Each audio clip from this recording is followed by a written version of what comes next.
ஆண்டவரும் இரட்சகருமாகிய இயேசு கிறிஸ்துவினுடைய புண்ணிய நாமத்தினாலே இந்த பைபிள் ஸ்டடியை கவனிக்கிற உங்கள் யாவருக்கும் அன்பின் வாழ்த்துக்களையும் எங்கள் ஜெபங்களையும் எங்கள் ஆசீர்வாதங்களையும் மனப்பூர்வமாய் தெரிவித்துக் கொள்கிறேன். தேவன் தாமே உங்களை ஆசீர்வதிப்பாராக.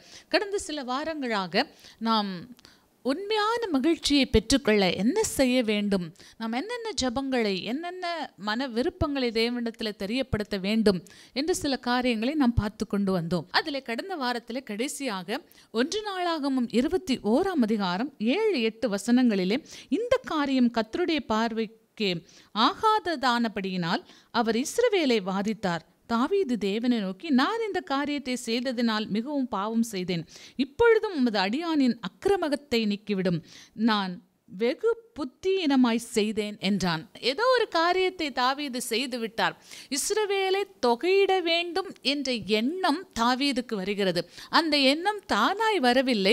சாத்தான் இஸ்ரவேலுக்கு விரோதமாய் எழும்பினதினாலே தாவீதின் இருதயத்தை ஏவி விட்டது. அதனாலே தாவீது இப்படிப்பட்ட ஒரு செய்கையை செய்ததாக வேத வசனங்களிலே நீங்கள் பார்க்கலாம். யோவாவை அழைத்து, யோவாப் தான் அந்த நாட்களிலே தாவீதின் நாட்களிலே படைத்தலைவராக இருந்தார்.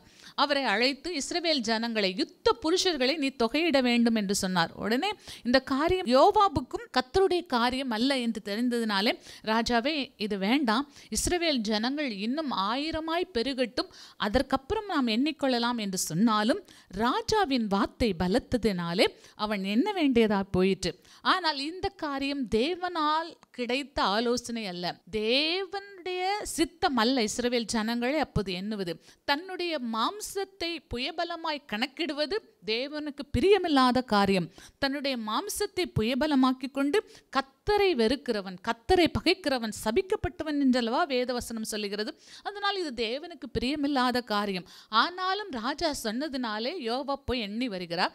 ஆனாலும் எண்ணின போது அவர் 2 கோத்திரங்களை எண்ணாமல் விட்டுவிட்டார். இந்த காரியங்கள் கர்த்தருடைய பார்வைக்கு ஆகாததானபடியினாலே அவர் இஸ்ரவேலை வாதித்தார். அப்போது தாவீது தேவனை நோக்கி, நான் தானே பாவம் செய்தேன், இந்த ஆடுகள் எல்லாம் என்ன செய்தது அப்படின்னு சொல்லி ஜெபிக்கிறார்.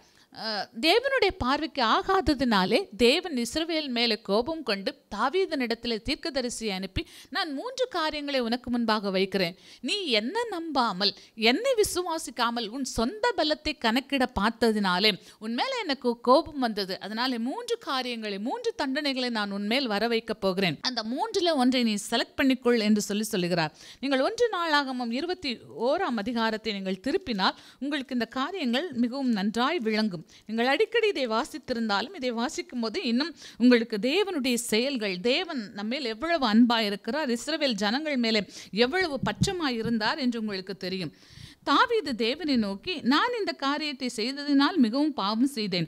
இப்பொழுதும் உமது அடியானின் அக்கிரமத்தை நீக்கிவிடும். வெகு புத்தியினமாய் செய்தேன் என்றார். அப்பொழுது கர்த்தர் தாவீதின் ஞான திருஷ்டிக்காரனாகிய காத்துடனே பேசி, நீ தாவீதினிடத்தில் போய் 3 காரியங்களை உனக்கு முன்பாக வைக்கிறேன், அவைகளில் ஒரு காரியத்தை தெரிந்து கொள், அதை நான் உனக்கு செய்வேன் என்று கர்த்தர் உரைக்கிறார் என்று சொல் என்றார். அப்படியே தாவீதினிடத்தில் வந்து அவனை நோக்கி, 3 வருஷத்து பஞ்சமோ அல்லது உன் பகைஞரின் பட்டயம் உன்னை பின்தொடர நீ உன் சத்துருக்களுக்கு முன்பாக முறிந்தோட போக செய்யும் 3 மாத சங்காரமோ அல்லது 3 நாள் கர்த்தருடைய தூதன் இஸ்ரவேலுடைய எல்லையெங்கும் சங்காரம் உண்டாகும்படி தேசத்தில் நிற்கும் கர்த்தருடைய பட்டயமாகிய கொள்ளை நோயோ, இவைகளில் ஒன்றை தெரிந்து கொள் என்று கர்த்தர் உரைக்கிறார். இப்பொழுதும் என்னை அனுப்பினவருக்கு நான் என்ன மறு உத்தரவு கொண்டு போக வேண்டும் என்பதை யோசித்து பாரும் என்றார். தாவீது பாவம் செய்து விட்டார்.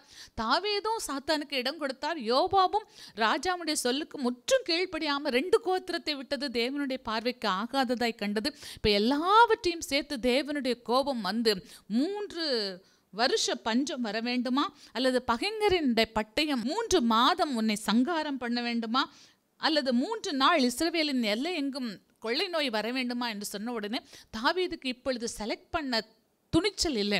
தேவனுடைய கரத்தில் விழுந்து விட்டார்.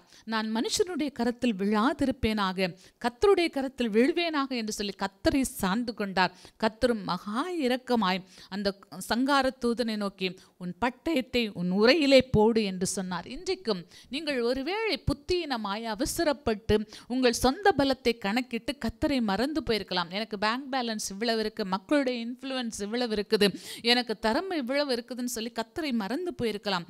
இதெல்லாம் நீங்க புத்தியினமாய் செய்தேன் என்று சொல்லி தேவனுடைய சமூகத்தில் ஒத்துக்கொள்ளும் போது உங்கள் வீட்டிலே 3 வருஷம் பஞ்சம் இருக்கலாம், அல்லது 3 மாதம் பட்டயம், அல்லது 3 மாதமாக தொடர்ந்து ரத்தம் சிந்துதல் இருந்து கொண்டே இருக்கலாம், அல்லது 3 நாள் கொள்ளை நோய் போல தீரா வியாதியாக எந்த மருந்து மாத்திரைகளுக்கும் கட்டுப்படாத வியாதி உங்களுக்கு மாற்றி பிள்ளைகளுக்கு மாற்றி கணவருக்கு, அப்படி குடும்பத்தில் ஒவ்வொருவருக்காக மருத்துவ செலவுகள் எங்கிருந்து வருதுன்னே தெரியாதபடிக்கு ஒன்று முடிச்ச உடனே அடுத்த பள்ளம் அப்படி வந்து கொண்டே இருக்கலாம். இன்றைக்கும் தேவனுடைய கரத்தில் நற்செய்திக்காக நாம் ஜெபிப்போம். ஆண்டவரே, புத்தியினமாய் செய்தேன், நான் அவசரப்பட்டிருக்கலாம், சில காரியங்களில் நான் துணிச்சலாய் செய்திருக்கலாம், எனக்கு இருக்கிற பேங்க் பேலன்ஸையோ, எனக்கு இருக்கிற பணத்தையோ, இன்ஃப்ளூவன்ஸையோ, திறமைகளையோ, மனிதர்களையோ நான் கணக்கிட்டிருக்கலாம், என்னை மன்னியும் என்று சொல்லும்போது கர்த்தர் உங்கள் பற்றமாய் தம்முடைய வார்த்தையை அனுப்பி உங்களுக்காக ஒரு விளக்கை கட்டளையிடுவார். உங்களுக்காக தேவன் பட்டயத்தை உன் உரையிலே போடு என்று சொல்லி தேவதூதனுக்கு சொல்லுவார். எனக்கு அருமையானவர்களே, யோபுவின் சிநேகிதர்கள் தூர தேசத்திலிருந்து யோபுவுக்கு உண்டான அந்த துக்க செய்தி, யோபுவுக்கு உண்டான அந்த காரியங்களை, இழப்புகளை விசாரிக்க தூரத்திலிருந்து வருகிறார்கள். தூரத்திலிருந்து வந்து அவர்கள் எல்லாரும் யோபுவை சுற்றி உட்கார்ந்து 7 நாளளவும் அவர்கள் ஒன்றுமே பேசவில்லை. 7வது நாள் ஒவ்வொருவராக பேச தொடங்குறாங்க. தங்களை ஞானிகள் என்று நினைத்து கொண்டு ஏன் யோபு கஷ்டப்படுகிறார் என்று தெரியாமலே எல்லா குற்றச்சாட்டுகளையும் யோபு மேல வைக்கிறாங்க. அவங்க சொன்ன குற்றச்சாட்டெல்லாம் தேவனை ரொம்ப மகிமைப்படுத்தி யோபுவை ரொம்ப சிறுமைப்படுத்தி சொல்லியிருப்பாங்க. இதை நீங்க வாசித்து பார்த்தா அவங்க சொல்றதெல்லாம் கரெக்ட் தானே அப்படின்னு தெரியும்.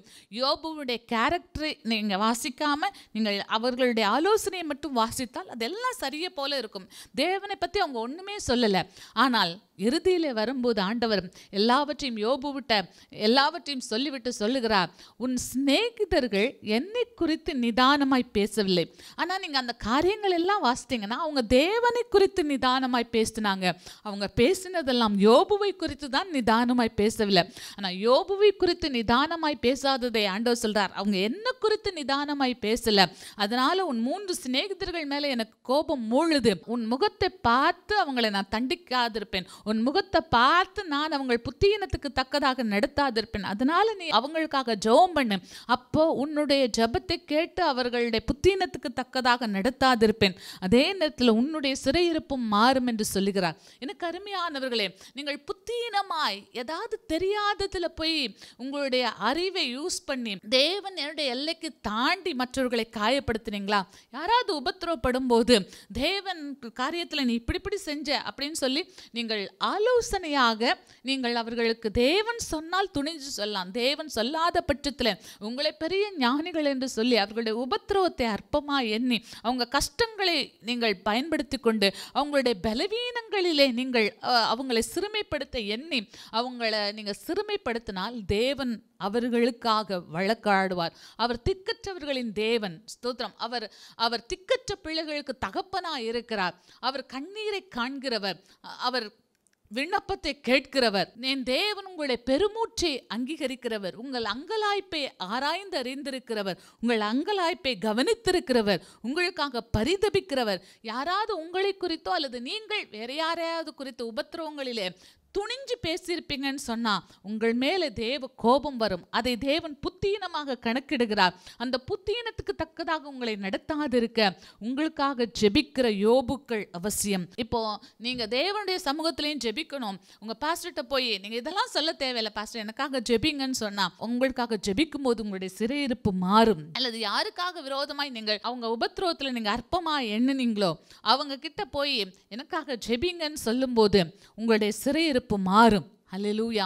யோபுவை குறித்து தான் அவங்க நிதானமாய் பேசல, தேவனை குறித்து அவங்க சரியா தான் பேசினாங்க. சர்வ வல்லவருக்கு விரோதமாய் நீர் பாவம் செய்து சர்வ வல்லவரை நோக்கி ஜெபிக்கிறதுனால் பலன் என்ன என்று யோசிக்கிறேன்னு சொல்லி யோபுவை குறித்து அவங்க முழுவதும் அறியாமல், யோபுனுடைய எல்லா டைமென்ஷனையும் பத்தி தெரியாமல், இப்பொழுது அவன் கஷ்டப்படுகிறத மாத்திரம் பார்த்துட்டு அவனை தரக்குறைவாய் அவனுடைய பக்திக்கு விரோதமாக அவனுடைய சூழ்நிலைகளிலே இன்னும் அவரை காயப்படுத்தும்படியாக அவரை குற்றப்படுத்தி கொண்டே இருந்த உடனே ஆண்டவருக்கு ஒரு கட்டத்தில் என் பிள்ளை கஷ்டப்படுறான், என் பிள்ளை உத்தமனும் சன்மார்க்கனும் தேவனுக்கு பயந்து பொல்லாப்புக்கு விலகுறவன் அல்லவா, என் பிள்ளையை சாத்தான் சோதிக்கும்படி அனுமதி காட்டதுனால நான் சாத்தானுக்கு இடம் கொடுத்தேன், இப்பொழுது என் பிள்ளை அவதிப்படுகிறார், என் பிள்ளை இவ்வளவு கஷ்டப்படுகிறார், என் பிள்ளை இழந்திருக்கிறார், என் பிள்ளை சரீரத்தில் வியாதி, என் பிள்ளை எல்லா சூழ்நிலைகளையும் தன் வாயினால் ஒரு பாவம் செய்யாமல் இருக்குது, ஆனா என் பிள்ளையை இப்படி உட்கார்ந்து சுற்றி கேள்வி கேட்டுக்கொண்டிருக்கிறாங்க, என் பிள்ளை உட்கார்ந்து இப்படி குற்றப்படுத்தி கொண்டிருக்கிறாங்கன்னு சொன்ன உடனே தேவனே யோபுவுக்காக பேசினார். நான் அவர்கள் புத்தீனத்துக்கு தக்கதாக நடத்தாது இருக்க வேண்டும் என்று சொன்னால் நீ எனக்காக விண்ணப்பம் பண்ண வேண்டும். எனக்கு அருமையானவர்களே, ஒருவேளை இந்த செய்தியை கேட்கிற உங்களில் யாராவது நீங்கள் உபத்திரவங்களை போயிருப்பீங்க. உபத்திரவங்களை போகும்போது உங்களை காயப்படுத்தியிருப்பாங்க. காயப்படுத்தினவங்களை இப்பொழுதும் நினைச்சா நமக்கு கோபம் வரும். காயப்படுத்தினவங்களை இப்பொழுதும் நினைச்சா உங்களுக்கு வருத்தமாக இருக்கும், அவங்க மேலே மனத்தாங்கல் இருக்கும். நீங்கள் அவங்களுக்காக மனப்பூர்வமாய் மன்னித்து ஜெபிக்கும் போது அவர்கள் புத்தீனத்துக்கு தக்கதாக கர்த்தர் அவர்களை நடத்தாதிருப்பார். அது மாத்திரமல்ல, அப்படி நீங்கள் மனப்பூர்வமாய் தாராளமாய் பெரிய மனதோடு ஜெபிக்கும் போது கர்த்தர் உங்கள் சிறையிருப்பையும் மாற்றுவார். புத்தீனத்துக்கு தக்கதாக நடத்தாதிரும். ஆண்டவரே, நான் யாருடைய உபத்திரவியத்தையாவது அற்பமா எண்ணிருந்தேன்னா எனக்கு தயவாய் மன்னியும். நான் யாராவது கஷ்டப்பாதையிலே போகும்போது தேவனுடைய எல்லைக்கு மிஞ்சி போய் அவங்களை வருத்தப்படுத்தும்படி ஏதாவது வார்த்தைகளினால் நான் அவர்களை சாடியிருப்பேன் என்று சொன்னால் என்னை தயவாய் மன்னியும். அவங்களுக்கு சொல்ல வேண்டிய ஆலோசனைக்கு மிஞ்சி போய் அவங்களை அதிக குற்றவாளியாய் அதிக பாரம் சுமத்தி அவர்களுடைய மனதை முறிந்து போக பண்ணியிருப்பேன் என்று சொன்னால் அந்த புத்தியினத்தை மன்னியும் ஆண்டவரே என்று சொல்லி நீங்கள் ஜெபிக்கும் போது கர்த்தர் உங்கள் புத்தியினத்துக்கு தக்கதாக உங்களை நடத்தாதிருப்பார். அது மாத்திரமல்ல, உங்களுக்கு இப்போ ஞாபகம் வரும் யாரெல்லாம் உங்கள் உபத்திரவங்களில் உங்களை இன்னும் கஷ்டப்படுத்தினாங்க, உங்கள் உபத்திரவங்களில் இன்னும் உங்களை மனம் உடைய பண்ணினாங்க, மனம் சோர பண்ணுனாங்க அப்படின்னு உங்களுக்கு தெரியும். அவர்களை இப்பொழுது மனதிலே கொண்டு வந்து ஆண்டவரே அவர்களுக்கு மன்னியும், ஆண்டவரே அவர்களுக்கு மனம் இறங்கும் சொன்னீங்கன்னா தேவன் அவர்கள் புத்தீனத்துக்கு தக்கதாக அவர்களை நடத்தாதிருப்பார். அது மாத்திரமல்ல, உங்களுடைய சிறையிருப்பையும் என் தேவன் மாற்ற வல்லவராயிருக்கிறார். நான்காவதாக நாம் ஜெபிக்க வேண்டிய ஜெப குறிப்பு சங்கீதம் 19:12 சொல்லப்பட்டிருக்கிறது. தன் பிழைகளை உணர்கிறவன் யார்? மறைவான குற்றங்களுக்கு என்னை நீங்களாக்கும். ஆண்டவரே, என் பிழைகளை உணர எனக்கு உதவி செய்யும். நான் பிழை பண்ணும்போதே, நான் மிஸ்டேக்ஸ் பண்ணும்போதே அதை நான் உணர்ந்து கொள்ள உணர்வுள்ள இருதயத்தை தாரும். நிறைய நேரங்களில் நான் சொல்லி கொடுத்திருப்பேன், ஆண்டவரே உணர்வுள்ள இருதயத்தை தாரும், உண்மையான இருதயத்தை தாரும் என்று சொல்லி நாம் ஜெபிக்கிறோம். நிறைய நேரங்களில் நம்ம ஆசீர்வாதத்துக்காக ஜெபிப்போம், சுகத்துக்காக ஜெபிப்போம், பரிசுத்த ஆவியை பெற்றுக்கொள்ள கட்டாயம் ஜெபிக்கணும், நம்முடைய ஆவிக்குரிய வளர்ச்சிக்காக நாம் ஜெபிப்பது அவசியம். யாராவது நம்ம இடத்துல ஜெப குறிப்பு சொன்னால் அவங்களுக்காக ஜெபிக்கிறது அவசியம்.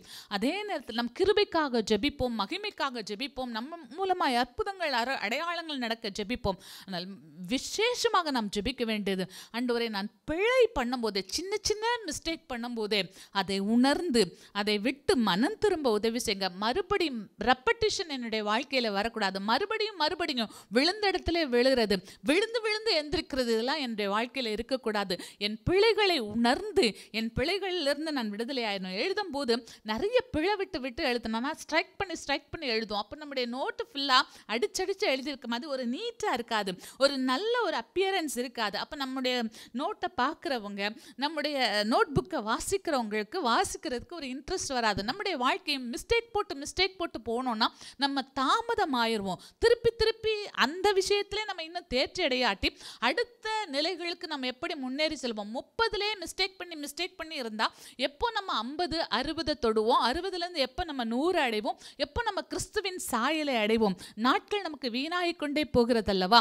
காலத்தை பிரயோஜனப்படுத்திக் கொள்ள அல்லவா தேவன் நம்மை அழைத்திருக்கிறார். ஆண்டவரே, நான் சின்ன தவறு செய்யும் போதே எனக்கு சொல்லி கொடுத்துருங்கப்பா, மறுபடியும் அந்த தவறு வராதபடி என்னை காத்துக்கொள்ளுங்கப்பா. என் வாழ்க்கை உமக்கு முன்பாக அழகா இருக்கணும், என் வாழ்க்கை பிரயோஜனமாக இருக்கணும், என் வாழ்க்கை நேர்த்தியாக இருக்கணும். திருப்பி மிஸ்டேக் பண்ணி அங்கேயும் எங்கேயும் கிழிஞ்சு போன ட்ரெஸ்ஸை ஒட்டி தச்சது போல இருந்ததுன்னா என் வாழ்க்கை அலங்கோலமாக இருக்கும் ஆண்டவரே அப்படின்னு சொல்லி தேவன்கிட்ட ஜெபிப்போமா?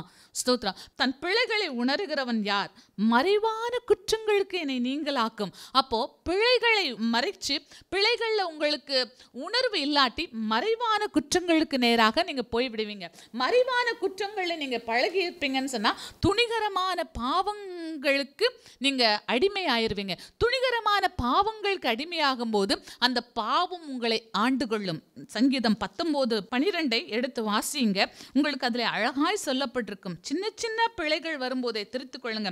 ஆண்டவரை, யாரும் குற்றம் சாட்டாத வாழ்க்கை, கர்த்தரை நம்புகிற ஒருவன் மேலும் குற்றம் சுமராது என்று எழுதியிருக்கிறது. குற்றமில்லாத ஒரு வாழ்க்கையை வாழ எனக்கு இரக்கம் செய்யுங்கப்பா. யாரும் விரல் நீட்டி என்னை குற்றம் சொல்லக்கூடாது. விரல் நீட்டுதலை நிபச்சொல்லையும் என்னை விட்டு எடுத்து போடுங்கப்பா. ரொம்ப சாகாம இருக்கிற அனுபவத்தை நான் பேசல.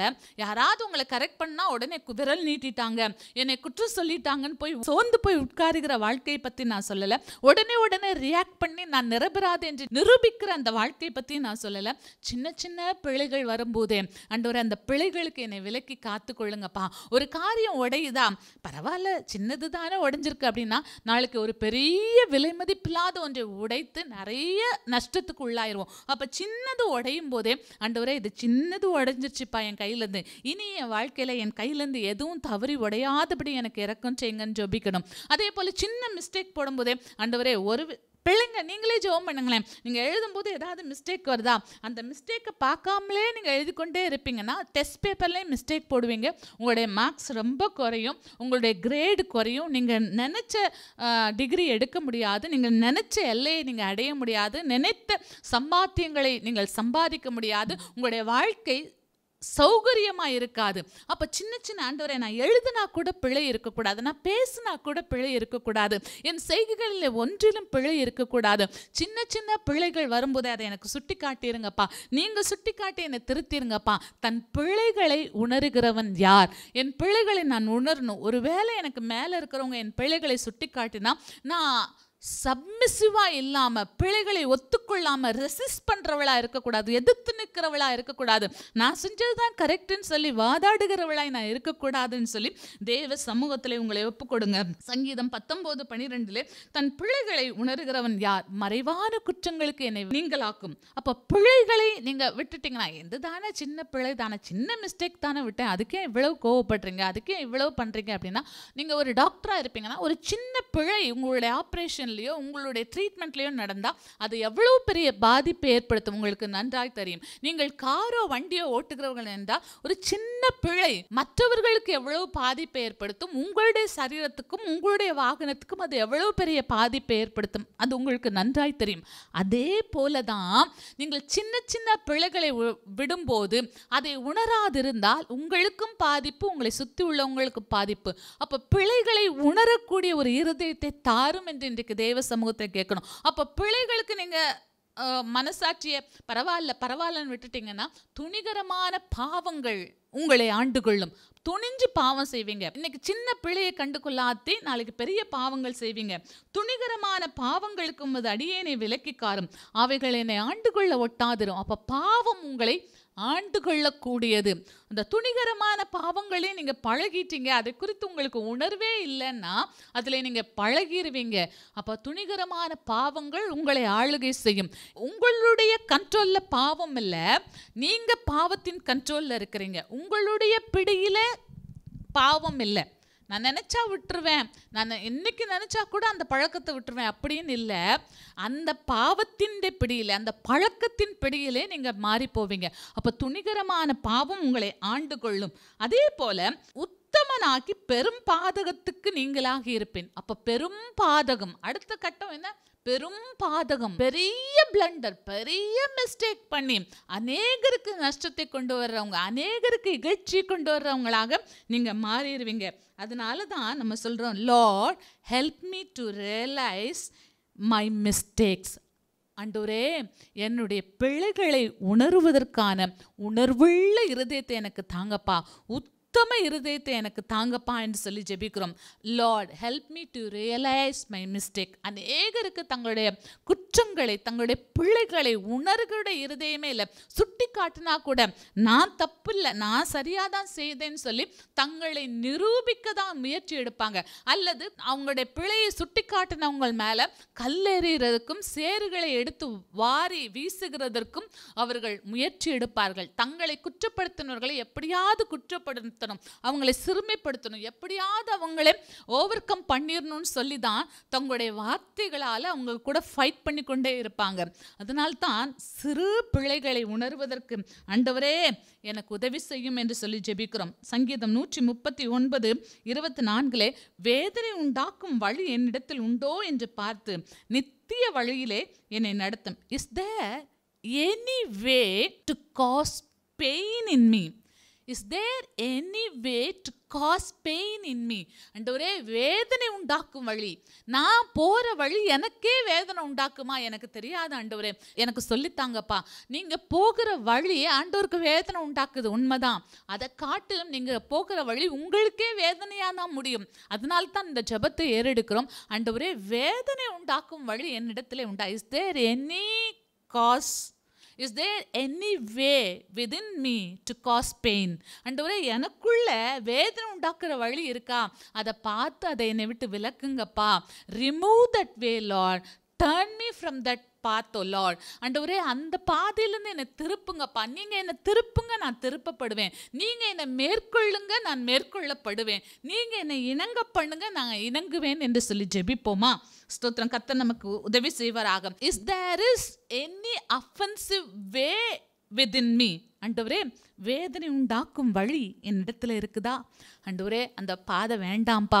ஆண்டவரே, அஃபென்சிவ் வே என்கிட்ட இருந்தா தயவு செய்து அதை விலக்கிருங்கப்பா. Lord please remove that way அப்படின்னு சொல்லி தேவ சமூகத்தில் நாம் ஜெபிப்போமா? Lord please lead me in the path of everlasting. ஆண்டவரே, நித்திய வழியிலே என்னை நடத்தும். Forgive my hidden faults. ஆண்டவரே, எனக்குள்ள இருக்கிற மறைவான குற்றங்களை மன்னியும். ஸ்தோத்திரம். Lord help me to realise my mistake. ஆண்டவரே, எனக்குள்ள இருக்கிற அந்த பிழைகளை உணர்வதற்கு எனக்கு உதவி செய்யும். Lord help me to discern my own errors. நம்ம சொல்ல வேண்டியது, ஆண்டவரே, நான் செய்கிற அந்த சின்ன சின்ன பிழைகளை, நான் போடுற பிழைகளை அறிகிறதுக்கு எனக்கு நீங்களே உதவி செய்யுங்க. இனிமேல் நான் அந்த பிழைகளை போடக்கூடாது ஆண்டவரே. சரியாய் நேர்த்தியாய் நடக்க எனக்கு உதவி செய்யுங்க. தாவீது இப்படிலாம் ஜெபித்ததுனால தான் சவுலுடைய ஊழியக்காரனுடைய கண்களுக்கும் தாவீது பிரியமாய் நடந்து கொண்டாராம். சவுலின் ஊழியக்காரர்கள் கண்களுக்கு முன்பாக அவர் நேர்த்தியாய் நடந்து கொண்டாராம். ஜெபிப்பீங்களா வாலிப தம்பி தங்கச்சி? ஜெபிப்பீங்களா? Lord help me to realise my mistake. Lord help me to discern my own errors என்று சொல்லி ஜெபிக்கும் போது நீங்கள் தாவீதை போல நேர்த்தியாய் நடக்க முடியும். தேவன் உங்களை நீங்கள் நாடின துறைமுகத்தில் கொண்டு போய் சேர்ப்பார். நீங்க என்ன டார்கெட் வச்சிருக்கீங்க அதை ரீச் பண்றதுக்கு தேவன் உங்களுக்கு உதவி செய்வார். Lord forgive my hidden faults. ஆண்டவரே, எனக்குள்ளே புதைந்து கிடக்கிற, எனக்குள்ளே மறைந்து கிடக்கிற அந்த குற்றங்களை ஆண்டவரே ஞாபகப்படுத்தி அதை அறிக்கை செய்து விட்டுவிட எனக்கு உதவி செய்யுங்கன்னு சொல்லி ஜெபிப்போமா? Keep me from the willful sins. நானே மனப்பூர்வமாய் செய்கிற தப்புன்னு தெரிஞ்சும் செய்கிற தப்புலேருந்து எனக்கு விடுதலை தாங்க. இது முக்கியமாக எல்லாரும் ஜெபிக்க வேண்டியது. உங்களுக்கு தெரியும் தப்புன்னு, உங்களுக்கு தெரியாது தேவனுக்கு பிடிக்காதுன்னு சொல்லி, உங்களுக்கு தெரியாது உங்கள் சந்தோஷத்தை கெடுக்கும்னு, உங்களுக்கு தெரியாது உங்களுடைய குடும்ப சந்தோஷத்தை கெடுக்கும்னு சொல்லி, அப்படிப்பட்ட காரியங்கள்லேருந்து தேவன் உங்களுக்கு விடுதலை தருவாராக. Keep me from the wilful sins. ஆண்டவரே, நானே மனப்பூர்வமாய் தெரிஞ்சும் செய்கிற தப்புலேருந்து எனக்கு விடுதலை தாங்க. ஸ்தோத்திரம். May that sins to not roll over me. ஆண்டவரே, அந்த பாவங்கள் என்னை மேற்கொள்ள ஒட்டாதிரும் என்று சொல்லி ஜெபிப்பீங்களா? ஸ்தோத்திரம். நீங்க ஆண்டவருக்கு முன்பாக உத்தமமாய் நடக்க முடியும். You will be blameless, Innocent. நீங்க தேவனுக்கு முன்பாக உத்தமமாய் நடக்க இந்த ஜெபங்கள் உங்களுக்கு வசதியா இருக்கும். ஏன் இவ்வளவு தூரம் நம் பாவத்தை குறித்து ரொம்ப ஜாக்கிரதையா இருக்கணும்?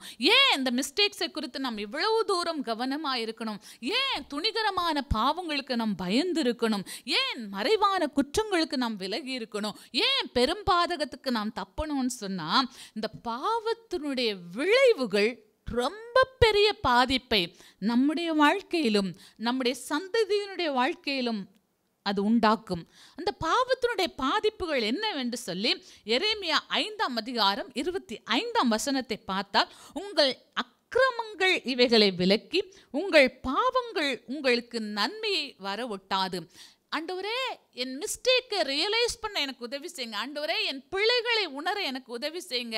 ஆண்டவரே, help me to discern my own errors என்று சொல்லி ஏன் கதறோம்? ஏன் சின்ன வயசுல இதை நீங்க ஜெபித்து இதுக்கு விலகி கொள்ளுங்க என்று சொல்லி கற்பிக்கிறோம்னு சொன்னா, இந்த சின்ன சின்ன எரர்ஸ், இந்த சின்ன சின்ன மிஸ்டேக்கு உங்களுடைய பெரிய நன்மையை உங்களுக்கு வரவிடாமல் தடுக்கும். அதனால்தான் நம்ம இப்பவுமே இந்த சின்ன மிஸ்டேக்கு கூட என்கிட்ட வரவிடாதபடி என் தேவனே என்னை காத்துக்கொள்ளும் என்று சொல்லி ஜெபிக்கிறேன். ஆண்டவரே, பெரிய நன்மையை நீர் எனக்கு வச்சிருக்கிறீர் ஐயா, பெரிய நற்செய்தியை நீர் எனக்கு வைத்திருக்கிறீர், என் வாழ்க்கைக்கென்று ஒரு பெரிய திட்டத்தை நீர் வைத்திருக்கிறீர். அந்த திட்டத்தை நான் இழந்து போகாதபடிக்கு எனக்கென்று ஒரு அழகான அற்புதமான ஒரு இலக்கை நீர் வைத்திருக்கிறீர். அந்த இலக்கை அடைய முடியாதபடிக்கு இப்பொழுதே என்னுடைய அந்த எதிர்கால ஆசீர்வாதத்தை தடுக்கிற அந்த சின்ன சின்ன பிழைகளுக்கு என்னை விலக்கி காரும் என்று சொல்லி ஜெபிப்போமா?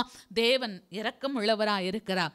பெரிய நன்மைகளை நம்மிடத்தில் வரவொட்டாதபடி உங்கள் பாவங்கள் உங்களை தடுக்கிறது.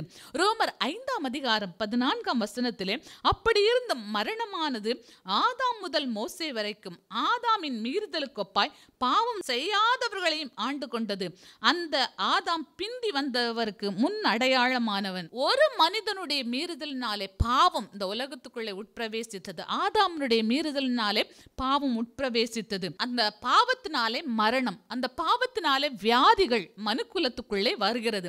அந்நிய தேவர்களை நாடி பின்பற்றுவர்களுக்கு வேதனைகள் பெருகும். அப்படி பாவங்கள் மூலமாக, பிழைகள் மூலமாக, குற்றங்கள் மூலமாக, பாதகங்கள் மூலமாக நம்முடைய வாழ்க்கைக்குள்ளே பாவம் மரணம் வருகிறது. இப்ப ஆதாம் பாவம் செய்ததுனாலே பாவம் செய்யாதவர்கள் எவரா இருந்தாலும் ஆதாமுடைய சந்ததியில வந்ததுனாலே அந்த பாவம் நம்மளை ஆண்டு கொண்டிருக்கிறது. அந்த பாவத்தினாலே நமக்கு வியாதிகள் வருகிறது. நான் சொன்னனே, நீங்கள் ஒருவேளை சன்மார்க்கமாக இருக்கலாம், ஆனால் உங்களுக்குள்ளே ஏன் வியாதி வந்தது, ஏன் சமாதான குறைவு வந்தது, ஏன் இந்த நஷ்டங்கள் வந்தது, ஏன் இளவயது மரணம், ஏன் குழந்தை இல்லாத காரியங்கள், ஏன் நினைச்ச அளவுக்கு வாழ்க்கையில முன்னேற்றம் இல்லை, ஏன் இந்த சாபங்கள் என்று பார்த்தா நம்முடைய மூதாதையருடைய பாவங்கள், பரம்பரை சாபங்கள், பரம்பரையாய் அந்த பாவத்தினாலே வருகிற அந்த விளைவுகள் நம்மை துரத்தி கொண்டே இருக்கிறது. அதனால பாவம் உங்கள் சந்ததியையும் துரத்தும். 3ஆம் 4ஆம் தலைமுறை மட்டும் பாவத்தை விசாரிக்கிற தேவனாய் இருக்கிறார். ஆனா ஒரு விஷயம் தெரியுமா? இதே தேவன் 3-4 தலைமுறைகளுக்கு உங்கள் பாவத்தை விசாரிப்பாராம். அதே தேவன் 1000 தலைமுறைக்கு உங்களுக்கு இரக்கம் செய்கிறவராய் இருக்கிறார். அப்ப இந்த பாவமானது உங்களுக்குள்ளே மரணத்தை கொண்டு வருகிறது. நீங்கள் இப்போ பாவம் செய்றீங்க, இப்போ சன்மார்க்கமாய் வாழ்றீங்க, இப்போ நீங்க பாவம் செய்யல அப்படின்றது மேட்டர் இல்ல. ஆதாம் மூலமாய் பாவம் மனுக்குலத்துக்குள்ளே வந்தது. அந்த பாவத்தின் மூலமாக மரணமும் வியாதியும் எல்லா அங்கவீனங்களும் பலவீனங்களும் இந்த மனுக்குலத்துக்குள்ளே வந்தது. அப்ப பாவம் உங்களுக்குள்ளே நோயை கொண்டு வருகிறது. அந்த பாவத்திலிருந்து விடுதலையாக்கத்தான் நான் கடந்த வாரம் சொன்னேன், அவர் நம்முடைய பாடுகளை ஏற்றுக்கொண்டு நம்முடைய துக்கங்களை சுமந்தார். அவர் நம்முடைய பலவீனங்களை ஏற்றுக்கொண்டு நம்முடைய நோய்களை சுமந்தார். அவர் சிலுவையிலே உங்களுடைய என்னுடைய பாவங்களை சுமந்து நாம் நீதிக்கு பிழைக்கத்தக்கதாய் அவர் சிலுவையிலே பாவமானார் என்று வாசிக்கிறோம். எனக்கு அருமையானவர்களே, இந்த பாவம் உங்களுக்குள்ளே மரணத்தையும், இந்த பாவம் உங்களுக்குள்ளே வியாதியையும், இந்த பாவம் உங்களுக்குள்ளே பலவீனத்தையும் கொண்டு வரும். ஏன் இந்த பலவீனம்? நீங்க பிழையை உணரல, துணிகரமான பாவத்தில் அகப்பட்டுட்டீங்க. துணிகரமான பாவம் உங்களை ஆண்டு கொண்டது. இந்த ஆண்டு கொண்ட பாவமானது உங்களுக்குள்ளே மரணத்தையும், உங்களுக்குள்ளே வியாதியையும், உங்களுக்குள்ளே பலவீனத்தையும், உங்களுக்குள்ளே மன சஞ்சலங்களையும், மன தவிப்புகளையும், தத்தளிப்புகளையும் உண்டு பண்ணி கொண்டே இருக்கிறது. அப்ப இந்த பாவமானது மரணத்தையும், இந்த பாவமானது வியாதியும் நமக்கு கொண்டு வருகிறது. இந்த பாவம் சந்ததியாய் நம்மை தொடர்ந்து வருகிறது. ஸ்தோத்திரம். பாவத்தின் சம்பளம் மரணம் என்றல்லவா சொல்லுகிறது. ரோமர் 6:23 வாசித்தால் பாவத்தின் சம்பளம் மரணம், தேவனுடைய கிருபை வரமோ நம்முடைய கர்த்தராகிய இயேசு கிறிஸ்துவினால் உண்டான நித்திய ஜீவன். கருமையானவர்களே, பாவத்தின் சம்பளம் மரணம். பாவம் நமக்குள்ளே வருகிறது. ஆதாம் மூலமாய் நமக்குள்ளே இந்த பூமியில் பிறந்த எந்த மனுஷனுக்குள்ளேயும் பாவம் வருகிறதுன்னு சொன்னால் அந்த பாவத்தின் சம்பளம் மரணம். உங்களுடைய ஆத்தும மரணம். இதற்கு காரணம் என்ன? பாவம். உங்களுடைய சரீர மரணம். இதற்கு காரணம் என்ன? பாவம். ஆண்டவராகிய தேவன் ஆதாமை பார்த்து சொன்னா, நீ இந்த தோட்டத்தில் உள்ள விருட்சங்களுடைய கனியை எல்லாவற்றையும் புசிக்கலாம், ஆனால் நன்மை தீமை அறியத்தக்க விருட்சத்தின் கனியை புசிக்க கூடாது என்று சொன்னார். அதை புசிக்கும் நாளிலே சாவாய். என் ஆண்டவருக்கு ஒரு நாள் 1000 நாளை போல இருக்கிறது. அப்போ 1000 வருஷம் யாரு பூமியில உயிரோடு எழுந்ததுக்கான அத்தாட்சி இந்த வேதத்திலே நமக்கு சொல்லப்படவில்லை. மிக அதிக வருஷமாய் உயிரோடு இருந்த மெதுசுலா கூட 1000 வருஷம் இருந்ததாக வேதம் சொல்லவில்லை. அப்போ அதை புசிக்கும் நாளிலே சாவா. ஏன்? மனுக்குலத்துக்குள்ளே பாவம், ஜீவகாலமெல்லாம் மரண பயம். ஒரு வியாதி வந்துச்சா நம்ம மறிச்சு போயிடுவோமா, பிள்ளைங்களை விட்டுட்டு போயிடுவோமா, பைக்கில் போன ஹஸ்பண்ட் ஃபோன் எடுக்காட்டி என்ன நடந்துச்சோ, மரண பயம் உங்களை ஆண்டு கொண்டிருக்கிறதா? இந்த பாவத்தினாலே மரண பயம் உங்களை ஆண்டு கொள்கிறது.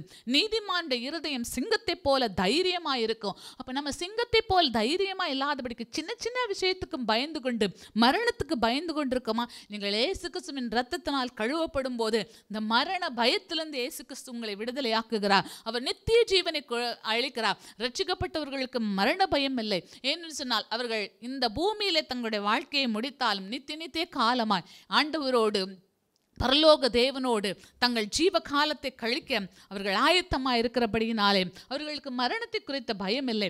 மரணம் பாவத்தினாலே வந்ததா இருக்கிறது. பாவத்தின் சம்பளம் மரணம். நீங்கள் எந்த பாவத்தை செய்தாலும், எனக்கு அருமையான சகோதரனை சகோதரிய, அந்த பாவத்தின் சம்பளம் மரணம். குடித்துக்கொண்டே இருக்கிறீங்களா?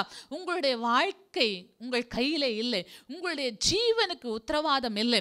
நீங்கள் நீடித்த நாட்களோடு வாழ முடியாது. நீங்கள் மற்றவர்களுடைய பணத்தை அநியாயமாய் வாங்கி கொண்டிருக்கிறீர்களா? உங்களுடைய ஜீவ நாட்களுக்கு தேவன் உத்தரவாதம் கொடுக்கவில்லை. நீங்கள் மனம் திரும்பும் போது உங்கள் நாட்களை அவர் நீடித்திருக்க பண்ணுகிறார். உங்கள் தாய் தகப்பனை தூஷித்தால் உங்களுக்கு ஆயுசு நாட்கள் குறைவுதான். தாய் தகப்பனை தூஷிக்கிறவனுடைய தீபம் கார் இருளில் அணைந்து போகும் என்று சொல்லியிருக்கிறது. கார் இருளில் நடக்கணும்னா வெளிச்சம் அவசியம். அந்த நேரத்தில் தீபம் அணைஞ்சு போகும்னா அது எப்படி அவனால் நடக்க முடியும்? எப்படி அந்த இருளை கடக்க முடியும்? அப்போ தாய் தகப்பனை கனம் பண்ணாமல் இருக்கிறதும் பாவம் தான். அப்போ அந்த பாவத்தின் சம்பளம் மரணமாக இருக்கிறது. எசேக்கியேல் 18:4 சொல்லப்பட்டிருக்கிறது, இதோ எல்லா ஆத்துமாக்களும் என்னுடையவைகள், தகப்பனின் ஆத்துமா எப்படியோ அப்படியே மகனின் ஆத்துமாவும் என்னுடையது. பாவம் செய்கிற ஆத்துமாவே சாகும். பாவம் செய்கிற ஆத்துமா செத்து போய்விடுகிறது. ஆத்துமா செத்து போனால் அது நித்தியமாய் நரகத்தில் தான் இருக்கணும். எனக்கு அருமையான சகோதரனே சகோதரியே, தம்பி தங்கச்சி, என்னை கவனிக்கிற யாராயிருந்தாலும் சரி, எப்படி நீங்கள் மோட்சம் இருக்கிறது என்று நம்புகிறீர்களோ அப்படியே நரகம் இருக்கிறதும் 100% உண்மையானது. ஸ்தோத்திரம். அந்த நரகத்துக்கு நம்மை தப்ப வைக்கும்படியாக, அந்த மரண தண்டனைக்கு நம்ம தப்ப வைக்கும்படியாக இயேசு கிறிஸ்து இந்த பூமியிலே மனிதனாக பிறந்து உங்கள் பாவங்களுக்காக, என்னுடைய பாவங்களுக்காக பாவ நிவாரண பலியை அவர் செய்து விட்டார். அந்த இரத்தத்தை விசுவாசிக்கும் போது, அந்த கிருபாதார பலியை விசுவாசிக்கும் போது நமக்கு ஆத்தும மரணம் இல்லை. நாம் நித்தியமாய் ஆண்டவரோடு வாழ்வோம். நித்தியமாய் மோட்சத்திலே அவரோடு கூட சேர்ந்து நடப்போம். ஜீவ விருட்சத்தின் கனியை புசிப்போம். ஜெயம் கொள்ளுகிறவனுக்கு ஜீவ மன்னா கிடைக்கும். ஜெயம் கொள்ளுகிறவனுக்கு வேறு ஒருவராலும் வாசிக்கப்படாத புதிய நாமம் தரிப்பிக்கப்பட்ட ஒரு கல்லை அவர் கொடுப்பேன் என்று சொல்லியிருக்கிறார். ஜெயம் கொள்ளுகிறவனுக்கு வெண்வஸ்திரம் தருவேன் என்று சொல்லுகிறார். இதெல்லாம் இழந்து போகிறதுக்கு உங்களுடைய பாவம் உங்களை தடுக்கிறது. இதெல்லாம் பெற்றுக்கொள்ளாதபடிக்கு உங்களுடைய பாவம் உங்களை தடுக்கிறது. பாவம் செய்கிற ஆத்மா சாகும் என்று சொல்லிக்கிறது. நீங்கள் மரித்தா கூட பாவம் உங்களோடு கூட, அந்த உங்கள் எலும்புகளோடு கூட படுத்திருக்கும் என்று யோபு புஸ்தகத்தில் சொல்லப்பட்டிருக்கிறது. அப்ப பாவம் உங்கள் எலும்புகளிலே வாசம் பண்ணக்கூடியது. ஏன் எலும்பு வியாதி? ஏன் எலும்புகளிலே பலவீனம்? எலும்புகளிலே ஏன் தீரா வியாதி, தீராத வலி இருக்கிறதுன்னு சொன்னால் பாவம் உங்கள் எலும்புகளிலே இருக்கிறது. எரேமியா சொல்லுகிறார், உம்முடைய வசனம் என் எலும்புகளிலே அடைபட்டு எறிகிற அக்கினியை போல் இருக்கிறது என்று சொல்கிறார். எனக்கு அருமையானவர்களே, உங்கள் எலும்புகளிலே பாவம் இல்லாதபடிக்கு உங்கள் எலும்புகளை தேவனுக்கு ஒப்புக் கொடுங்கள். நீதிமானின் எலும்புகளை அவர் ஆசீர்வதிக்கிறார். நீதிமான்களின் எலும்புகளில் ஒன்றும் முறிக்கப்படுவதில்லை என்று சொல்லுகிறார். நீதிமான்களின் பாதங்களை, பரிசுத்தவான்களின் பாதங்களை காப்பேன் என்று சொல்லியிருக்கிறார். உங்கள் எலும்புகளை நினமுள்ளதாய் மாற்றுவேன் என்று சொல்லியிருக்கிறார். உங்கள் பாவம் உங்கள் எலும்புகளோடு படுத்திருக்குமா? அதனால்தான் இந்த எலும்புகள் மேல ரொம்ப அக்கறை வச்சு யோசேப்பு சொல்றாரு, இஸ்ரவேல் ஜனங்கள் நம்முடைய முற்பிதாக்களாகிய ஆபிரகாமுக்கும் ஈசாக்குக்கும் யாக்கோபுக்கும், விசேஷமாக ஆபிரகாமுக்கு தேவன் ஆணையிட்டபடியே 430 வருஷம் முடிஞ்ச பிறகு நீங்கள் கானானுக்கு போவீங்க, அடிமைத்தனத்திலிருந்து விடுதலையாகி போவீங்க. அப்போ என் எலும்பை பத்திரமாய் கொண்டு போய் நீங்கள் கானானிலே அடக்கம் பண்ண வேண்டும் என்று சொன்னார். அப்போ எலும்புகளை குறித்து நீங்கள் ஜாக்கிரதையாக இருக்க வேண்டும். உங்கள் எலும்புகளிலே பாவம் குடியிருக்குமா? அப்போ நம்ம பாவம் எவ்வளவு பயங்கரமானது, பாவத்தை குறித்து எவ்வளவு தெளிவான அறிவு நமக்கு இருக்க வேண்டும் என்பது உங்களுக்கு நன்றாய் புரிந்திருக்கும் நான் விசுவாசிக்கிறேன். பாவம் எந்த ஆத்மாவுக்கும் இகழ்ச்சி என்று சொல்லப்பட்டிருக்கிறது. உங்களுக்கு உங்களுடைய பேரை பெருமைப்படுத்துகிறது தான் தேவனுக்கு விருப்பம். உங்களுடைய குடும்பத்தை கனப்படுத்துகிறது தான் தேவனுக்கு விருப்பம். இஸ்ரவேலை ஆசீர்வதிப்பதே தேவனுக்கு பிரியம். ஏன் உங்களுக்கு இகழ்ச்சி? நீங்க ஏதாவது பாவம் செய்ததுனால உங்களுடைய குடும்பத்திலே உங்களுடைய கனத்தை இழந்து போயிட்டீங்க, உங்களுடைய பொறுப்பை இழந்து போயிட்டீங்க, உங்களுடைய கடமையை நீங்க மறந்து போயிட்டீங்க. அதனால குடும்பத்திலே உங்களுடைய பிள்ளைகள் உங்களை மதிக்கிறதில்லை, உங்களுடைய மனைவி உங்களை மதிக்கிறதில்லை. நீங்க குடிப்பீங்க, அதனால உங்களுடைய மனைவி உங்களை மதிக்க மாட்டாங்க. நீங்க குடிக்கிறதுனால பிள்ளைகள் உங்கள் மேல வெறுப்பாக அன்பை காட்டாமல் கடின முகத்தை உங்களுக்கு காண்பிக்கிறாங்க. உங்க கௌரவமே போச்சுன்னு நீங்க நினைக்கிறீங்க. உங்கள் குடும்பத்தாரும் நினைக்கிறாங்க, நம்முடைய குடும்பத்தில் இவங்க குடிக்கிறதுனால நம்முடைய குடும்ப கௌரவம் போச்சுன்னு நினைக்கிறாங்க.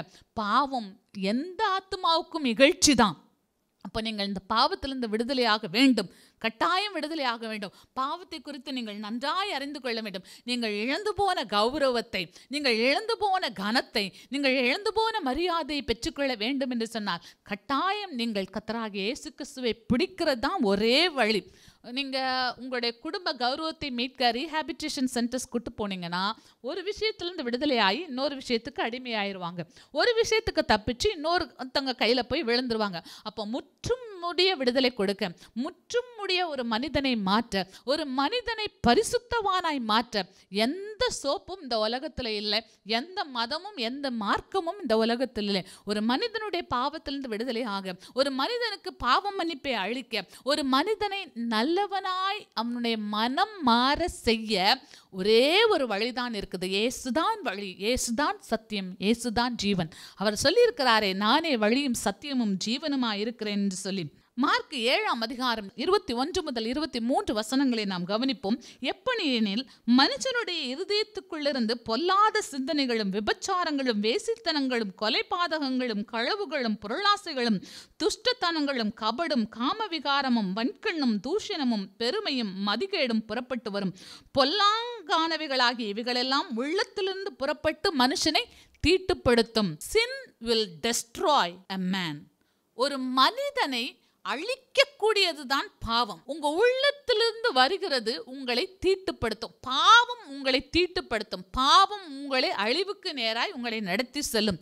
இந்த அழிவிலிருந்து மீட்டெடுக்க, இந்த நரக குழியிலிருந்து மீட்டெடுக்க தான் இயேசு வந்தார். பாவம் ஒரு அக்கினிக்குள்ள நீங்க போனது மாதிரி தான். அப்ப அக்கினியிலிருந்து உங்களை மீட்டெடுக்க இயேசு கிறிஸ்துவால் தான் முடியும். நரக குழியிலிருந்து உங்களை தூக்கி எடுக்க இயேசு இரத்தத்தினால் மாத்திரம்தான் முடியும். பாவம் உங்களை தீட்டுப்படுத்தும். பாவம் உங்களை அழிக்கக்கூடியது. ஸ்தோத்திரம். பொருளாசை, துஷ்டத்தனங்கள், கபடு, காமவிகாரம், களவு, வேசித்தனங்கள், கொலைபாதங்கள் இவையெல்லாம் தேவனுக்கு பிரியமில்லாத காரியங்களா இருக்குது. இவையெல்லாம் பாவம் என்று வேதவசனம் சொல்கிறது. ஏதாவது நம்ம இடத்துல இருக்கும் என்று சொன்னால் தேவன் நம்மை தம்முடைய இரத்தத்தினால் கழுவுவாராக. நம்மை அந்த பாவத்திலே மறுபடியும் விழாதபடிக்கு தேவனுடைய கிருபை நம்மை தாங்குவதாக. பாவம் நம்ம மேற்கொள்ளாதபடிக்கு நம்ம பற்றிக்கொள்ள வேண்டியது இயேசு கிறிஸ்துவினுடைய கிருபையை தான். ஒரு விசை பாவத்துக்கு இயேசு கிறிஸ்துவின் இரத்தத்தினால் மீட்கப்பட்டு மறுபடியும் பாவத்தில் விழாதபடி இருக்க அவருடைய கிருபையை நாம் பற்றிக்கொள்வோமாக. ஏசாயா 59:2 உங்கள் அக்கிரமங்களே உங்களுக்கும் உங்கள் தேவனுக்கும் நடுவாக பிரிவினையை உண்டாக்குகிறது. அப்ப பாவம் it will create a separation to you and God. இந்த பாவமானது உங்களுக்கும் தேவனுக்கும் பிரிவினையை உண்டாக்குகிறது. ஸ்தோத்திரம். It creates, the sin creates a division between you and the God. உங்களுக்கும் தேவனுக்கும் நடுவிலே ஒரு பிரிவினை உண்டாக்குகிறது. அப்ப தேவனை உங்களால் பார்க்க முடியாது. தேவனை பார்க்க முடியாவிட்டால் நீங்க எப்படி உயிர் வாழ முடியும்? சூரியனை பார்க்காமல் செடிகளால எப்படி உயிர் வாழ முடியும்? சூரியனை பார்க்காமல் செடிகளால எப்படி தங்களுக்கான உணவை தயாரித்துக் கொள்ள முடியும்? இது சாத்தியம் இல்லைல்ல. அதே போல தேவனை பார்க்காமல் ஒரு மனிதனால் இந்த பூமியிலே வாழ முடியாது. நீங்கள் வாழ்ந்து கொண்டிருக்கிறீங்கன்னு சொன்னாலும் நீங்கள் நடை பிணமாகத்தான் இருக்கிறீர்கள் என்று அர்த்தம். அப்போ உங்களுடைய பாவம் உங்களுக்கும் தேவனுக்கும் நடுவாக ஒரு சுவரை போல் இருக்கிறது. அந்த நடுவாக நிற்கிற சுவரை தகர்க்க நீங்க ஸ்ட்ரகிள் பண்ணி அந்த சுவரை தகர்க்க முடியாது. உங்கள் சுய பலத்தினால அந்த சுவரை தடுத்து நிறுத்த முடியாது. சுய கட்டுப்பாட்டினால் அந்த சுவரை தடுத்து தள்ள முடியாது. அப்ப அந்த சுவரை தகர்க்கிறதற்கு இயேசு கிறிஸ்துவினுடைய இரத்தம் தான் உங்களுக்கும் பரலோக தேவனுக்கும், உங்களுக்கும் பிதாவாகிய தேவனுக்கும் நடுவாக நின்கிற அந்த பிரிவினையாகிய சுவரை தகர்த்தது, அந்த பகையை தகர்த்தது. அப்போ நீங்க தேவனை நேரடியாய் பார்க்க முடியும், தேவனோடு பேச முடியும். ஒரு சுவர் இருக்கும் என்று சொன்னால் நான் இங்கே பேசுகிறது சுவருக்கு அந்த பக்கம் உள்ளவங்களுக்கு கேட்காது, அந்த பக்கம் உள்ளவங்க கூப்பிடுகிற சத்தம் எனக்கு கேட்காது. இதே போல உங்களுடைய பாவம் பரலோக தேவனுக்கும் உங்களுக்கும் நடுவில் ஒரு சுவராக இருக்கிறது. அப்ப நீங்க சொல்லுகிற விண்ணப்பங்கள், நீங்க சொல்ற வேண்டுதல்கள், நீங்க சொல்ற பெட்டிஷன்ஸ் ஆண்டவருக்கு போய் சேரவே சேராது. ஏன்னா பாவம் அங்கே தடுத்து கொண்டே இருக்கிறது. அப்ப அவர் சொல்லுகிற மறு உத்தரவு உங்களுக்கு கேட்கவே கேட்காது.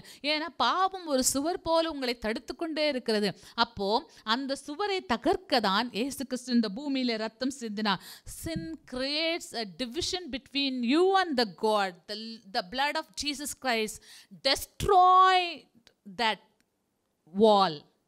ஆண்டவராக இயேசு கிறிஸ்துவின் ரத்தம் அந்த சுவரை தகர்த்து போட்டது. ஸ்தோத்திரம். வசனம் சொல்லுகிறது, உங்கள் பாவங்களை அவர் உங்களுக்கு செவி கொடாதபடிக்கு அவருடைய முகத்தை உங்களுக்கு மறைக்கிறது. உங்கள் பாவங்கள் தான் அவர் உங்களுக்கு செவி கொடாதபடிக்கு. நீங்க ஜெபிக்கிறீங்க, உங்கள் ஜெபத்துக்கு பதில் இல்லை. நீங்க கூப்பிடுறீங்க, ஆண்டவர் மறு உத்தரவு கொடுக்கல. ஏன்னா உங்களுடைய பாவங்கள் இன்னும் கழுவப்படவில்லை, உங்களுடைய பாவங்கள் இன்னும் மன்னிக்கப்படவில்லை.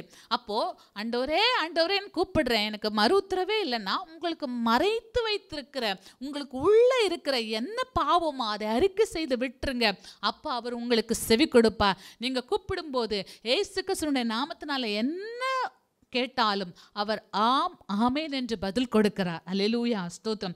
ஏசாயா 59:2 உங்களுடைய பாவங்களினாலே நம்ம வாசித்தோமே, அவர் உங்களுக்கு செவி கொடாதபடிக்கு அதை தடுக்கிறது. உங்கள் பாவத்தினாலே உங்களுடைய ஜபங்கள் கேட்கப்படுகிறதில்லை. பாவம் உங்களை கட்டி வைத்திருக்கிறது என்று வேதவசனம் சொல்கிறது. பாவம் உங்களை கட்டுகிறதாம். எந்த ஒரு மனுஷனை கட்டுகிற, நீங்கள் கட்டப்பட்டிருக்கிறவர்களாக யோசித்து பாருங்க. உங்களால நீங்கள் நினைச்ச இடத்துக்கு போக முடியாது, நினைச்ச லக்கை ஈஸியா அடைய முடியாது. முயற்சி பண்றீங்க, தத்தி தத்தி போய் பார்க்க முயற்சி பண்றீங்க, ஆனா உங்களால அடையவே முடியல. உங்கள் லக்கு நீங்க தாவி தாவி போக போக அது தூரமாய் கொண்டே இருக்கிறது போல இருக்கிறது. உங்களால எந்த நன்மையும் எடுக்க முடியல, உங்களால எந்த நன்மையும் அனுபவிக்க முடியல. ஏன்?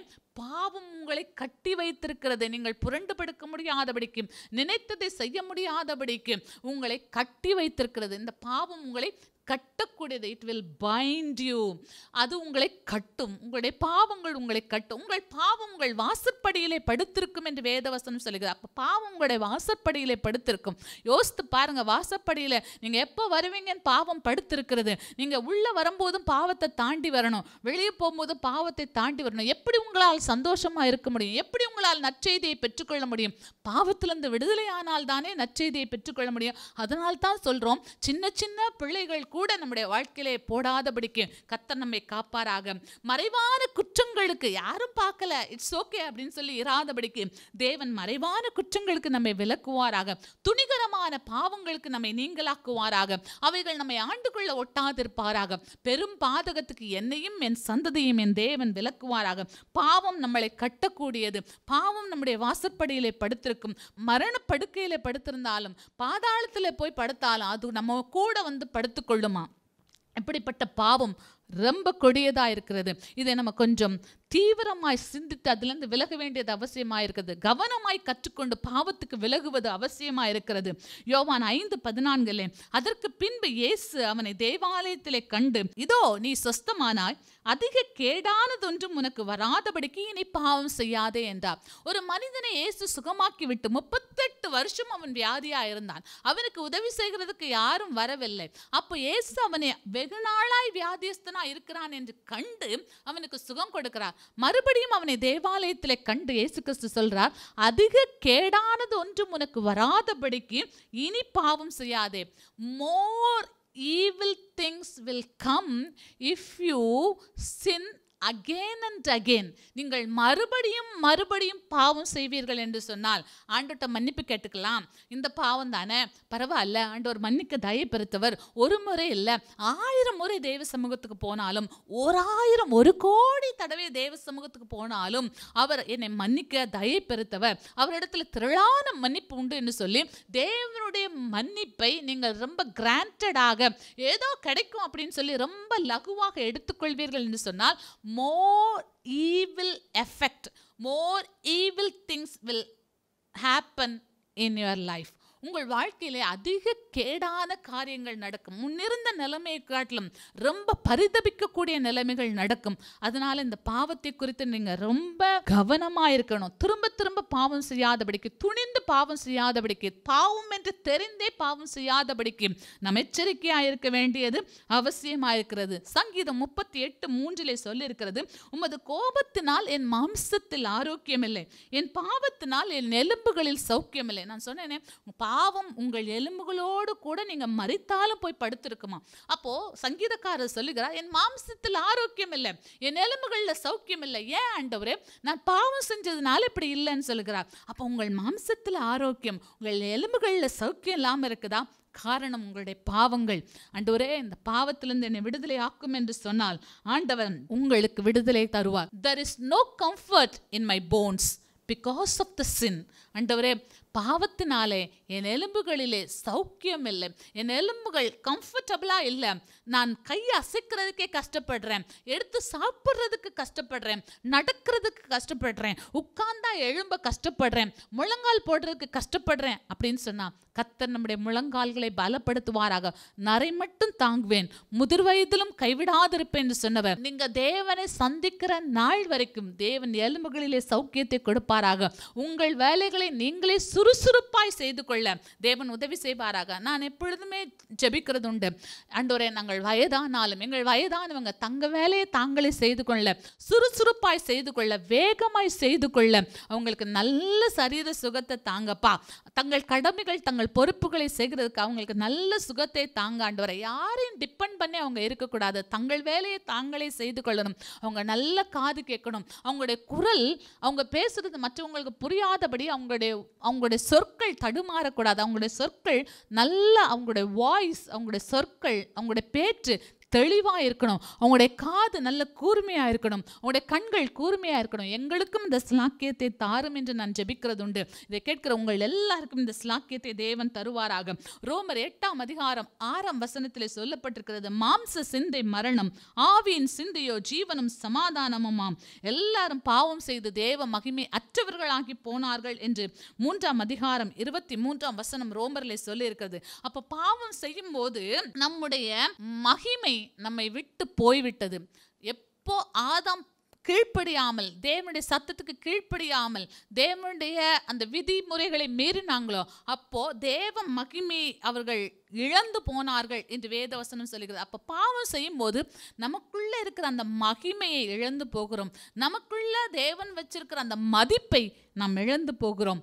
பாவம் உங்கள் மகிமை உங்களிடத்திலிருந்து உறிந்து விடும். ஸ்தோத்திரம். அந்த உலகத்துக்கு தேவை கொஞ்சம் காசு கொடுத்து, கொஞ்சம் மகிமையை காட்டி, உங்களுக்குள்ள தேவன் வச்சிருக்கிற அந்த விலை மதிக்க முடியாத மகிமையை பறித்து இழுக்கணும். இதுதான் உலகம் விரும்பும்.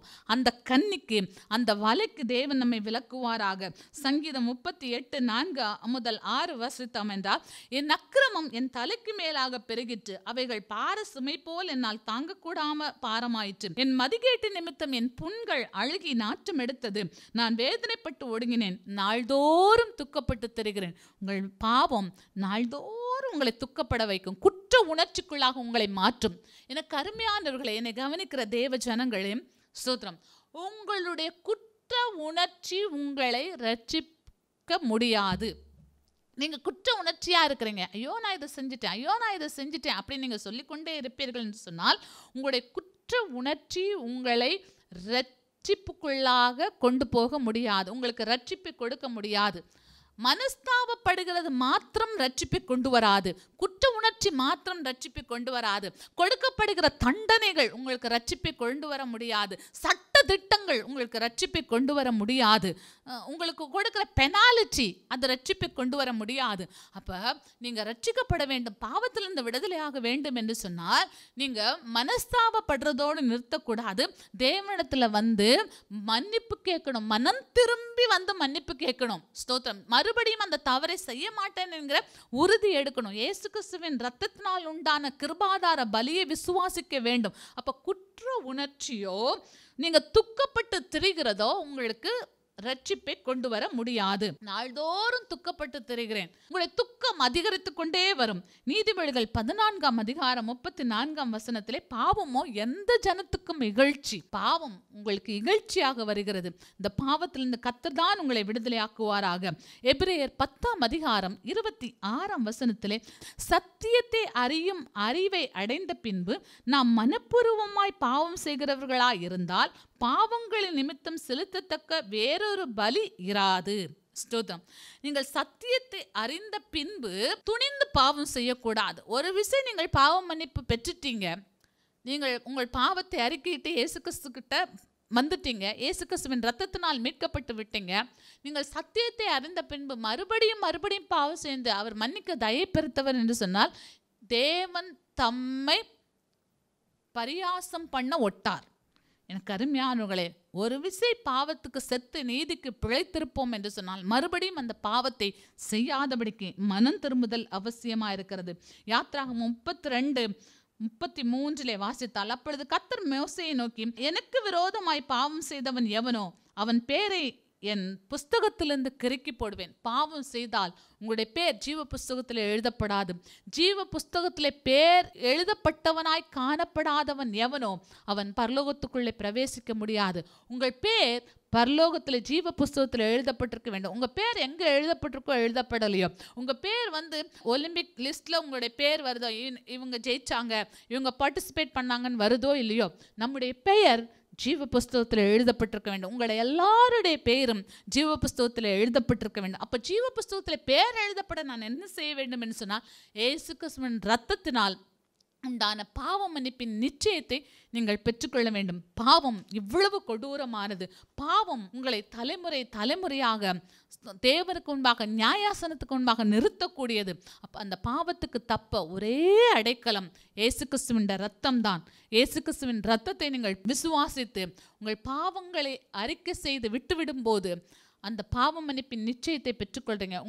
உங்க இருதயத்தில் அழுத்தின அந்த பாரம், அந்த பாவத்தினால் வந்த அத்தனை விளைவுகள், சாபங்கள், வியாதிகள், எலும்புகளில் ஆரோக்கியம் இல்லை, மாம்சத்தில் ஆரோக்கியம் இல்லை, இகழ்ச்சி, தேவ மகிமையை இழந்து போனேன், இப்படி எந்த காரியமானாலும் சரி, உங்கள் பாவத்தினாலே எனக்கும் தேவனுக்கும் நடுவில் ஒரு பெரிய சுவர் இருந்தது, என்னுடைய ஜெபம் கேட்கப்படவில்லை, என்னுடைய பாவத்துக்கு சம்பளம் மரணம், என்னுடைய குடும்பத்திலே கௌரவத்தை இழந்து போனோம், மகிமையை இழந்து போனோம் என்று எந்த காரியமாக இருந்தாலும் இயேசு கிறிஸ்து தம்முடைய இரத்தத்தினாலே உங்களுடைய பாவங்கள் எல்லாம் கழுவி உங்களை புது மனிதனாக, புது சிருஷ்டியாக மாறுகிறார். உங்களுடைய பேர் பரலோகத்தில் ஜீவ புஸ்தகத்தில் எழுதப்படுகிறது.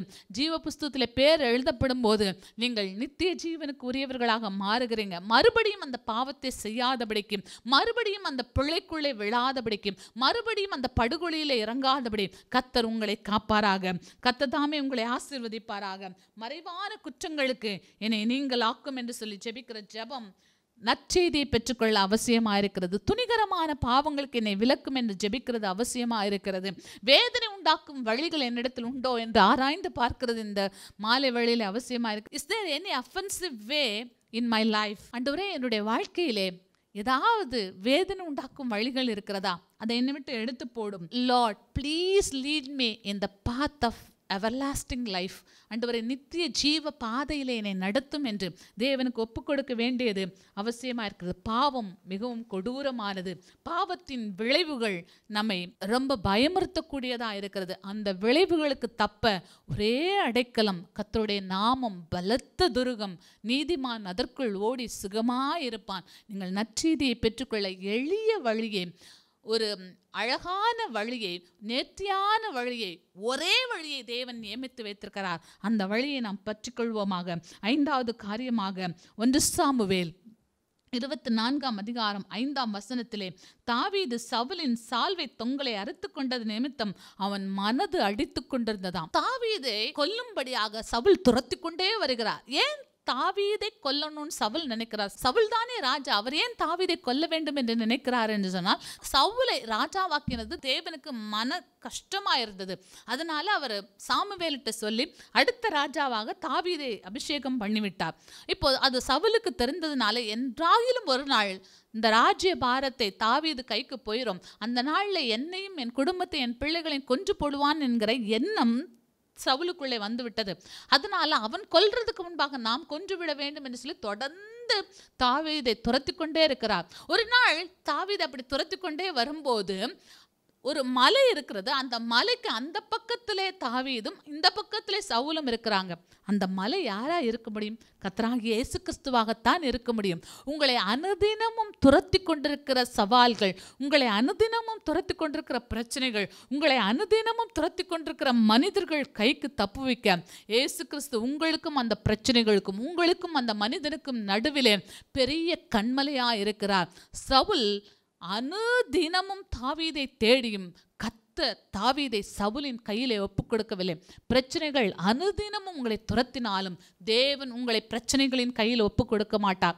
மனிதர்கள் அனுதினமும் உங்களை துரத்தினாலும் தேவன் உங்களை அந்த மனிதர்கள் கையிலே ஒப்புக் கொடுக்க மாட்டார். பிரச்சனைகளின் கையிலே ஒப்புக் கொடுக்க மாட்டார். தேவன் உங்கள் மேல் அவ்வளவு அன்பா இருக்கிறார். இப்போ இப்படி துரத்தி கொண்டே இருந்தாலும் தாவீதை சவுலுடைய கையிலே தேவன் ஒப்புக் கொடுக்கவில்லை. ஒரு நாள் வந்தது, சவுலும் அவனுடைய மனிதர்களும் தாவீதை பிடிக்க போகிறாங்க. அப்ப பிடிக்க போகும்போது ஒரு குகைக்குள்ளே சவுல் இருக்கிறார். குகைக்குள்ளே சவுல் இருக்கும்போது தாவீதும் அங்கே தாவீதனுடைய படை தலைவர்களும் சவுல் இருக்கிறத பார்த்துட்டாங்க.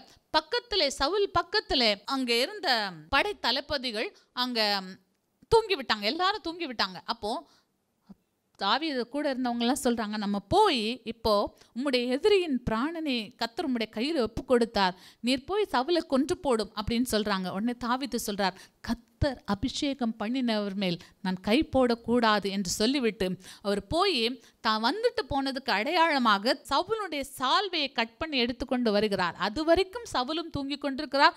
சவுலை பாதுகாக்க வந்த போர் சேவகர்களும் அப்னேர் போன்றவர்களும் தூங்கி கொண்டே இருக்கிறாங்க. அங்க இருந்த அடையாளமாக அங்கிருந்த சில பொருட்களை எடுத்துக்கொண்டு வருகிறார். அப்போ மலை மேல நின்று கொண்டு தாவீது அங்கிருந்த படைத்தலைவர்களை பார்த்து கூப்பிட்டு, நீங்க உங்க ராஜாவை காக்காமல் போனது என்ன? ஸ்தோத்திரம். இப்பொழுது நான் அங்கே வந்தனே, நான் நினைத்திருந்தால் கொன்று போடலாமேன்னு சொன்ன உடனே அப்பதான் சவுலுக்கும் அவனோடு கூட இருந்தவர்களுக்கும் தாவீது இங்கே வந்துட்டு போனாரு அப்படின்னு சொல்லி தெரியுது. அவருடைய சால்வை அங்கே வெட்டப்பட்டிருக்கிறது, சில பொருட்கள் காணாம போயிருக்கிறது. அப்பதான் சவுல் நினைக்கிறாரு, தாவீது தன்னை கொல்ல வரல, தேவன் சவுலை தாவீதுடைய கையில ஒப்பு கொடுத்தும் தாவீது சவுலை கொல்லவில்லை, தன்னை பார்க்கலும் நீதிமான் என்று தெரிந்து கொண்டு கர்த்தர் உன்னை ஆசீர்வதிப்பாராக, மென்மேலும் ஆசீர்வதித்து விருத்தடைய பண்ணுவாராக என்று சொல்லி யாரு கொல்ல நினைச்சாங்களோ, யாரு தாவீதை அழிக்க நினைச்சாங்களோ அவங்களே தாவீதை ஆசீர்வதிக்கத்தக்கதாக தேவன் சாபமான வாயிலிருந்து ஆசீர்வாதமான வார்த்தைகளை எடுத்து கொடுத்தார். ஆனா இங்கே தாவீதுக்கு சவுலுடைய சால்வையை அறுத்துட்டு வந்த நிமித்தம் அவன் மனது அடித்து கொண்டதான். இவன் பக்கத்துல எல்லா நியாயமும் இருக்குது, தான் வந்துட்டு போனதுக்கு ஒரு அடையாளத்தை காண்பிக்கணும், இப்படி எல்லா நியாயமும் இருந்தாலும் தான் செய்தது தேவனுடைய வசனத்துக்கு விரோதமா இருக்குது, தேவனுடைய பார்வையில குற்றமா, தன் பார்வைக்கு கரெக்ட், யுத்த ஒழுங்கின்படி கரெக்ட், எல்லாம் கரெக்டா இருந்தாலும் அது தாவீதின் இருதயத்துக்கு விசனமா இருந்ததுனால தாவீதினுடைய இருதயம் அடித்து கொண்டது. உங்கள் இருதயம் ஏதாவது சின்ன விஷயம்தான் பண்ணியிருப்பீங்க, உங்கள் இருதயம் அடித்து கொண்டிருக்குதா? கர்த்தர் உங்களுக்கு நல்ல இருதயத்தை கொடுத்திருக்கிறார், கர்த்தர் உங்களுக்கு பரிசுத்த இருதயத்தை கொடுத்திருக்கிறார். யாருக்காவது தப்பு செஞ்சுட்டு நீங்கள் இருதயத்தில் அடித்து கொண்டிருக்கிறீங்களா? கர்த்தர் உங்கள் இருதயத்தை பார்க்கிறார். உங்கள் இருதயத்தை பார்த்து ஆண்டவர் சொல்றா, நீ மென்மேலும் விருத்தடைவாய், நீ மென்மேலும் பெருகுவாய் என்று சொல்லி கர்த்தர் உங்களை ஆசீர்வதிக்கிறார். நம்ம இன்னைக்கு ஜெபிக்க வேண்டியது, ஆண்டவரே உணர்வுள்ள இருதயத்தை தாங்க ஆண்டவரே. டேவிட் ஹார்ட் வாஸ் பவுண்டிங், அதாவது அடித்து கொண்டதான், அதாவது அவனுடைய இருதயம் அப்படி ரொம்ப சென்சிட்டிவாக இருக்கிற ஒரு இருதயம். தேவன் நமக்கு சென்சிட்டிவான இருதயத்தை கொடுப்பாராக. David conscience was stricken. David conscience was stricken. அவனுடைய மனசாட்சி அவனை வாரித்தது, அதாவது அவனுடைய மனசாட்சி அவனை அடித்து கொண்டது என்று சொல்லி வாசிக்கிறோம். உங்களுடைய மனசாட்சி யாருக்கோ விரோதமாக சின்னது தான் பண்ணியிருப்பீங்க, அவங்க உங்களுக்கு பெரிய தீங்கு பண்ணியிருப்பாங்க, அவங்களுக்கு டிட் ஃபார் டேட் பண்ணது கூட ஆண்டவர் உங்களுக்கு உணர்த்தி உங்களுடைய இருதயம் வாரித்து கொண்டே இருக்குதா? நல்ல இருதயத்தை தேவன் கொடுத்திருக்கிறார். உங்களை மென்மேலும் தேவன் ஆசீர்வதிப்பாராக, மென்மேலும் உங்களை வளர செய்வாராக. ஸ்தோத்திரம். தாவீதுடைய இருதயம் பாதித்தது போல உங்களுடைய இருதயம் பாதிக்குதா? சீக்கிரமாய் உங்களுக்கு நற்செய்தியை தேவன் கேட்க பண்ணுவாராக. உங்களுக்கு தேவன் வைத்திருக்க அந்த பெரிய திட்டத்துக்கு நேராய் லகுவாய் எளிதாய் சிரமம் இல்லாமல் தேவன் நடத்தி செல்வாராக. நீங்கள் தேவன் வைத்திருக்கிற அந்த பெரிய திட்டத்தை எளிதாய் ஜெயித்து கொள்ள தேவன் அபிஷேகத்தையும் பலனையும் தேவன் கட்டளையிடுவாராக.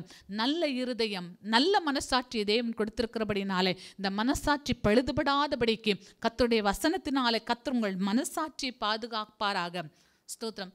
David's conscience was ஸ்ட்ரைக்கன்.